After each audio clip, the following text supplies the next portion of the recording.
Welcome, ladies and gentlemen.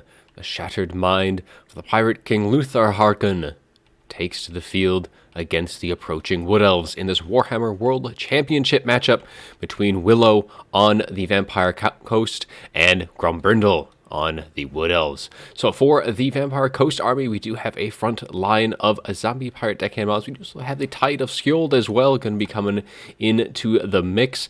And then if we take a look into the Vanguard real quickly, we do see we have some Scurvy Dogs. Unfortunately, all three of these Scurvy Dogs have been Vanguarded in some rather unfortunate positions. Actually, there's a fourth Scurvy Dog, but another Scurvy Dog going to be sitting in these tree lines. They are going to be getting made quick work of by the approaching Wood Elf cavalry. But for the rest of the army, we do have a couple of mortars. We have zombie pirate deckhand mobs. We have two deck gunners. And we have the Night Terrors, the Mongols in the back, who do have Fear and Terror. They have the terror over the regular Mongols, which are on the other far flank there. And it is Luther Harkon going to be coming in for this fight, and an interesting little pick here, but it actually has a very good reason to do so, because he has the disrupted ability. So in melee and with his missile strength, he has a plus 100 miscast chance and minus 10 physical resist. And against the Wood Elves, there's plenty of units who have that physical resist. Being able to knock that down a peg or two is going to be very nice. And also there is the Vampire Fleet Captain going to be bringing in the Raised Dead Invocation, as well as the Taunt ability. And here's that Vampire Fleet Captain's of Deep with the Spiteful Shot, which imbues magic damage into a ranged unit, so that can help give a little bit of extra of a boost. And for the Wood Elves, it is a very quick rush coming on in. We have Ariel, we have Dryka with Melkos Mystifying Miasma for a little bit of extra slows. We have Dryads for that front line, should make quick work of the zombies. And there is the Wild Riders with some Glade Riders with spears, as well as the Lost Sylvan Knights on the far flank. And in the other tree line, there is the Wild Hunters of Kurnus in there, and one more Spear Rider. But that is going to be the armies real quick, because the Wood Elves are coming in hot and heavy as they are Vanguarded, full deployed in the front, going to be rushing the coast formation very quickly. And these deck gunners and mortars are going to be struggling mightily to deal a lot of damage. But Ariel is going to be here. She is going to be bringing Apotheosis. She has Berry Wine. She has the Acorn of the Oak of Ages, as she does also have Soul Stealer. Now she is taking a ton of damage very quickly. She needs to be popping that Berry Wine to heal her up. She is Dryka is dropping some summons in the back, getting on top of some of the gun units, on top of these deck gunners. But man, Ariel is taking a ton of damage. This is kind of why you don't really see her in this matchup. She is a very strong unit. She does have that Soul Stealer and all those good spells, but against the coast, she just gets shot to pieces so very quickly. She does have 20% physical resist, but with Luther also shooting her, that is only going to be 10%. We do have the Lost Sylvan Knights quickly jumping into the back line, and they are going to be doing a ton of damage early on, and are going to make quick work of this mortar crew that was here, and then, or the deck gunners that were here. The mortar crews are a little farther up front, but they're going to be taken out of commission very quickly by these mortars as they charge on in. There's going to be a summon coming down, just trying to stop this charge, but it's going to be too late to save this mortar crew, as everything is just getting so overwhelmed very quickly. The Night Terrors, though, are being able to push back against the Dryads here, and unfortunately that Fear and Terror isn't going to be as helpful against them, considering they do have that immune to psychology there. But Luther Harkon is making quick work with Ariel, so that is one thing that Coast have going for them. But otherwise, just the backline just getting compromised so very quickly. And Luther Harkon on foot, he isn't really much of a threat here in terms of a melee combatant. And I mean, he does have his guns, who is doing a lot of good damage to Ariel, but she is healing herself up quickly, and there's just going to be too much here for the Coast to really be able to hold back, as Dryka here is also getting some stuff as the Lost Sylvan Knights completely surround that Vampire Fleet Captain of Deep, seeing that magic damage here that needs to get dealt with as quickly as possible. And once that is dealt with, they really have no options to really deal with the Lost Sylvan Knights once that magic damage is gone. Luther Harkon can mitigate that physical resist a little bit, but at this point, it's just a kind of a done deal here, as the Coast is just getting beaten down, as there's just all the cavalry all over the place here, and even the Dryads are making quick work of the zombie deck damage. These units are all disintegrating, and that is going to be army losses. That is a very quick match there, as the Wood Elves quickly overwhelm the fire or the positions of the Vampire Coast. And that is going to be all she wrote. So let's take a little look at the after battle report. Unfortunately, it was a little bit of a lopsided. Ariel did take a ton of damage, But when she was taking all that damage, the rest of the units were being able to run right on in very unopposed. So Draka even getting some nice, decent value, even though she wasn't really on the field for all too long. Wild Hunters, the Lost Sylvan Knights, quickly racking up value there, getting 1,800. They do cost 2k, but with how much damage they did so very, very quickly, that's a ton of value from them alone.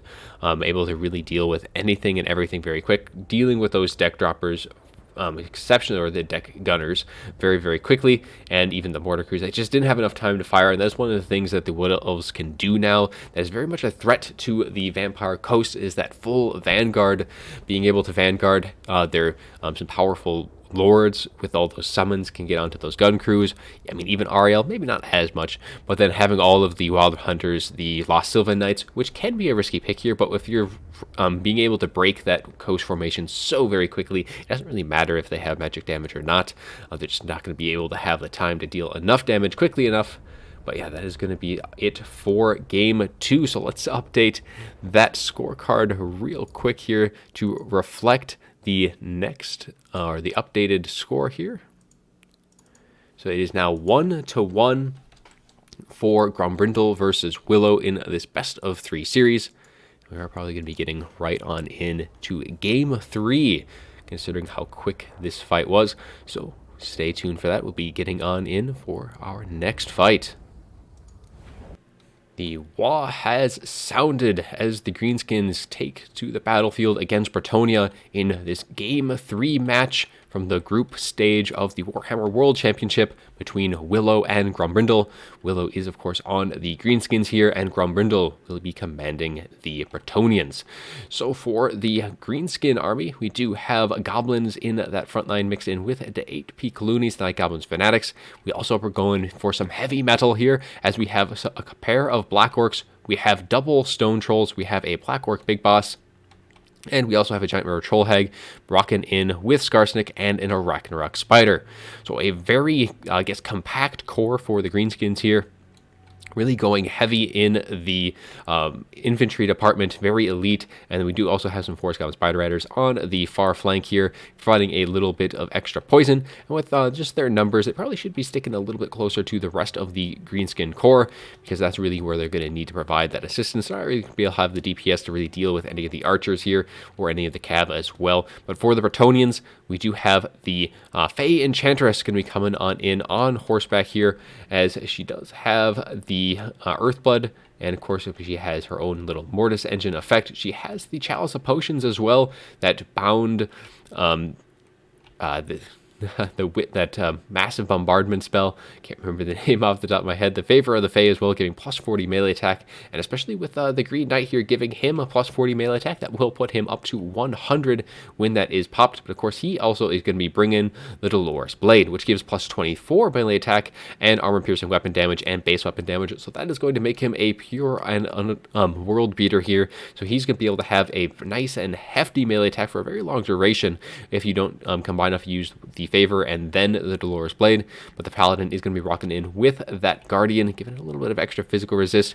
And the only magic damage is from the Giant River Troll Hag on the Greenskin side, but the rest of the forces, we have some peasant mobs in that front line with the Spearmen at Arms as well on the far flanks, and we are going to be having some peasant bowmen with fire arrows mixed in with some pox arrows as well. So 2 of each by the looks of things. For the cavalry, we do have some knights errant, questing knights, and we do have some more questing knights. So some armor piercing. So there's plenty of armor piercing on the Bretonian side. So things not looking so great for the Greenskins here, as there are some more men at arms in that back line. But there is just a ton of armor piercing here, and that fire arrows are also going to be doing a ton of damage to those stone trolls. So let's get things rolling though, as both armies done and dusted, as the Greenskins quickly making their approach towards the Bretonian formation. And the Stone Trolls are actually going to pull back very, very quickly, as they are going to try and dodge some of those shots coming in from all of these units, and they are going to be electing instead to wait for the Black Orcs to instead take that frontal engagement, and then they're going to be trying to get charges off onto these Knights Errant and the Questing Knights. They really don't want to be taking those charges, and they need to stay very close to that Black Orc Big Boss, who is going to be given that additional immune to psychology. And there is, of course, Skarsnik going to be rocking in. So, yeah, the River Troll Hag is going to be coming in with Spirit Leech and Mither, so I should be able to slow these Bretonnians down just enough. And all of these units, the Favor of the Fae is actually being used on these Questing Knights with Earthblood as well. Cast a little in advance here, expecting a few damage to be taken. And the Fae Enchantress is going to be hit with that Fermented Fungi. That is pretty much just going to be reducing her melee defense at this time. And if they can do enough damage to the Fae early enough, that will cause her to rampage in turn. But man, are these trolls taking a ton of damage very, very quickly, as all of these shots coming in, and all of that armor piercing from the Questing Knights as well is just melting these stone trolls here, and they are going to be routed. And this one is actually going to be taken advantage of by the Companions of Quenelles as well. And there is that Chalice of Potions dropping down to the formation, but a lot of things were already routing at that point, not really going to be doing a ton of damage, but it was able to clip some of the Black Orcs, which will take a ton of damage from that. And more units of the Greenskins here is breaking apart, and they don't have the mobility here to really contest the Bretonnians, as the Bretonnians are now just going to be able to escort these stone trolls right off the field. And by the looks of it, they're going to be able to do so with just one unit, and that is going to be a very expensive loss very early on. But however, the Greenskins did not go out of that engagement without taking a few heads in return, as the Fae Enchantress and the Paladin have taken considerable damage between the two of them, and the Fae Enchantress is going to be diving in against that Giant Troll Hag. I don't think she's going to be wanting to do that, especially with Skarsnik so close by, and she is going to be pulling right on out. And now would be that great time to have that Fermented Fungi. Unfortunately, it was used a little bit earlier, but that did reduce her melee attack or melee defense, which did allow them to take that much damage. And in come the Questing Knights, though, looking to try and deal with these Black Orcs, really trying to finish things off. And the Green Knight, though, is going to be a massive problem for the Greenskins here, because they don't have any good tools to really deal with them. They don't have that reliable magic damage, but the Fae getting taken down a peg, and she is going to be routing, and down she goes. And this could very well be the tool for the Greenskins to really kind of claw their way back, even though the Mountain Tower is pretty much dead. Even they have lost their Stone Trolls, and now the Paladin is going to be hit with that Fermented Fungi. Now, he is sitting pretty in terms of health, so he won't be rampaging just outright, and those Questing Knights in the rear making sure those Stone Trolls are completely dealt with as they do shatter and are off the field. And the Paladin going to be chasing down that Giant Troll Hag, because if he can get rid of that Giant Troll Hag, then there is really nothing that Green Knight has to fear at this point, as he will be taking damage, but he has such a great just resistance, and he has, especially once that Paladin returns, there's going to be even additional physical resist tied to him, and there is no more magic source for the Greenskins left. Skarsnik here just not going to be able to deal a lot. He is bonus versus large, but he is still just a single person here, and he can't really deal that much damage, because if you take a look, he has Fermented Fungi. Get back here, nothing that can really punish him. He does have that bonus versus large that he can get with Spite of the Bad Moon, additional bonus versus large, which will be beneficial against the Green Knight, and especially with on top of the Ragnarok Spider, it might be enough to kind of chip away through that massive amounts of physical resist.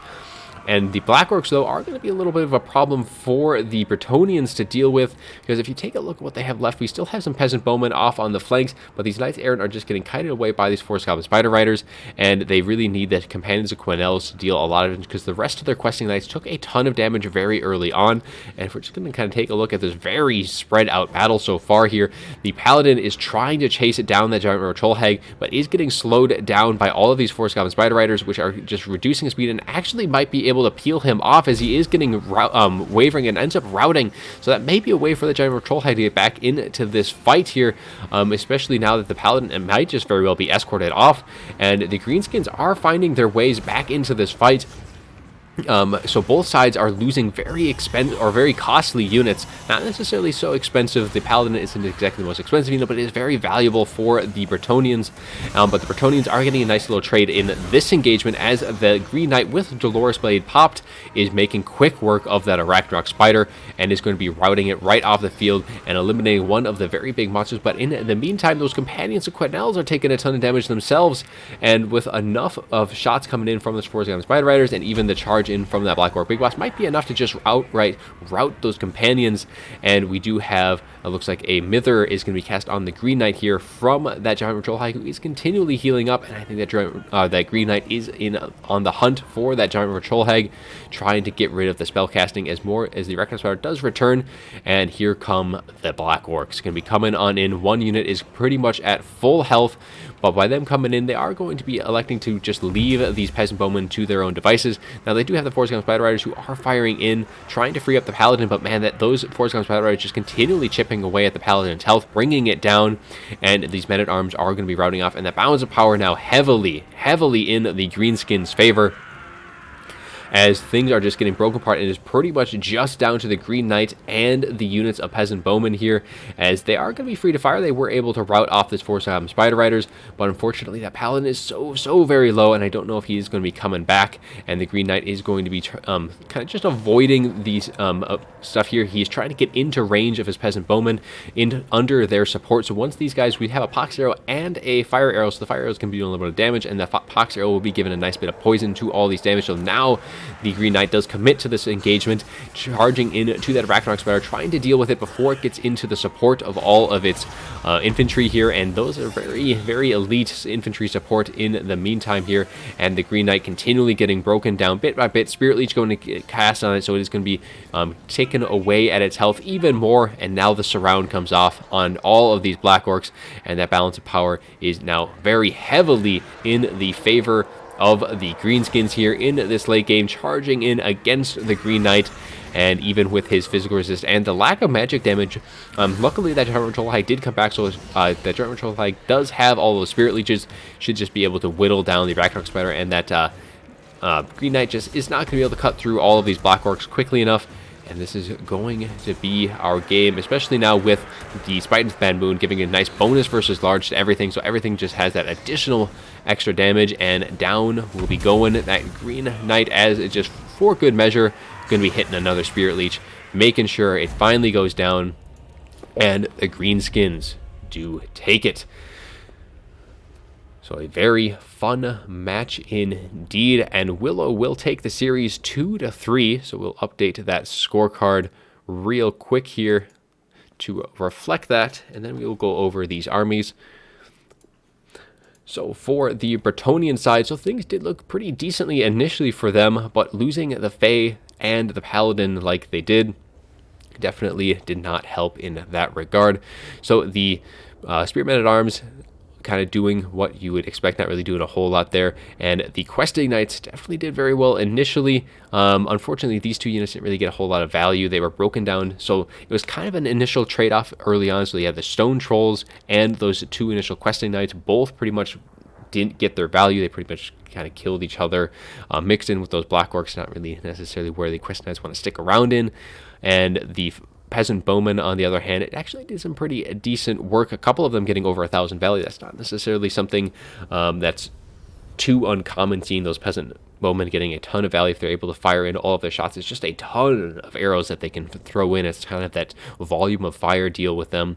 And then the Green Knight getting a lot of value himself, but unfortunately losing the Fae and the Paladin support so early in that fight was kind of left him alone against too many forces from the Greenskins, as all of the Black Orcs, which was pretty much at full health there at the end of the game, getting 800, the other one getting 1,600, and it was just a little bit too much. And even the Ragnarok Spider getting 1,900, doing a lot of damage actually to those Questing Knights early on, I believe, getting a lot of that value there. And really, the Force Goblin Spider Riders were kind of the heroes of this fight to an extent. They were able to peel off that Paladin who was chasing down the Giant Patrol Hag, which did allow her to come back and give a little bit of extra magic damage to that Greenskin army. And that Black Orc Big Boss as well did quite well, able to catch them with all of those slows from the poison. And even Scarsnake didn't do so bad. AP Clooney's doing a lot of good work as well. I imagine there was a Fanatics there that I missed as well that kind of did a ton of damage to those Questing Knights. So that initial blob fight was a lot of damage on both sides. But unfortunately, the Greenskins were able to kind of pull their forces together just a little bit better than the Bretonnians. And the Greenskins do carry the day. And Willow wins the series 2-1. And that is going to be it for our first group stage series that I'm going to be casting so far. So there's going to be plenty more of that to be coming in the near future, as we are now getting right on into that round 2 stage, which will go through March 22nd, I believe, is the cutoff date for the games to be played, and then it'll be right on into the next stage of the tournament. Should be some good fun. Looking forward to what is to be coming from all these good, juicy fights. That's going to be it I have for you today. So, hope you all enjoyed the video today, and as always, have a good one.